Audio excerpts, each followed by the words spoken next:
एक व्यापारी ने किसी धनी साहूकार से ब्याज पर पैसा उधार ले रखा था, लेकिन व्यापार में नुकसान हो जाने की वजह से वह साहूकार का पैसा लौटा नहीं पा रहा था।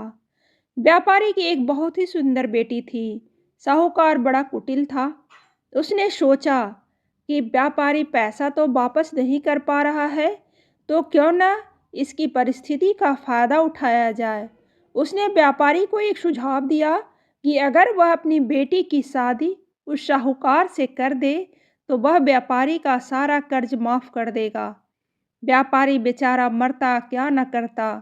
उसने अपनी बेटी को सारी बात बताई। समस्या बड़ी थी। साहूकार अधेड़ उम्र का कुरूप व्यक्ति था। अब उस बेटी के आगे दो ही रास्ते थे। पहला, या तो साहूकार से विवाह करने से इनकार कर दे और अपने माता पिता को कर्ज में दबा रहने दे। दूसरा, साहूकार से खुशी से विवाह कर ले ताकि उसका पिता स्वतंत्रता से रह सके। लड़की ने साहूकार के आगे एक शर्त रखी कि साहूकार एक थैला लाए और उसमें 2 गोलियां डाले, एक सफ़ेद रंग की तथा दूसरे काले रंग की, और इसके बाद लड़की उस थैले से आंख बंद करके कोई एक गोली निकालेगी। गोली अगर काली निकली तो लड़की साहूकार से विवाह कर लेगी और उसके पिता का कर्ज माफ कर दिया जाएगा। साथ ही अगर गोली सफ़ेद निकली तो भी पिता का कर्ज माफ किया जाएगा, लेकिन लड़की साहूकार से विवाह नहीं करेगी। साहूकार तुरंत मान गया और जल्द ही एक थैला लेकर आ गया।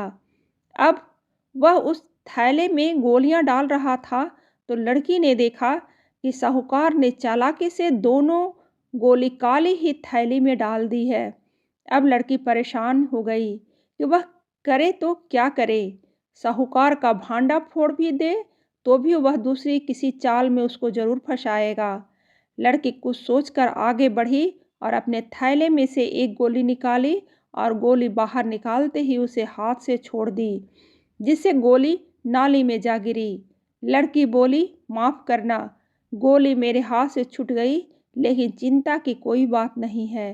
थैले में अभी दूसरी गोली भी तो होगी, उसे देख लेते हैं। अगर गोली काली निकली तो मैंने सफ़ेद गोली उठाई होगी, और थैले में गोली सफ़ेद निकली तो मैंने काली गोली उठाई होगी। व्यापारी ने थैले में हाथ डाला तो देखा काली गोली निकली। व्यापारी बोला, आहा बेटी, थैले में काली गोली बची है, इसका मतलब तुमने सफ़ेद गोली चुनी थी।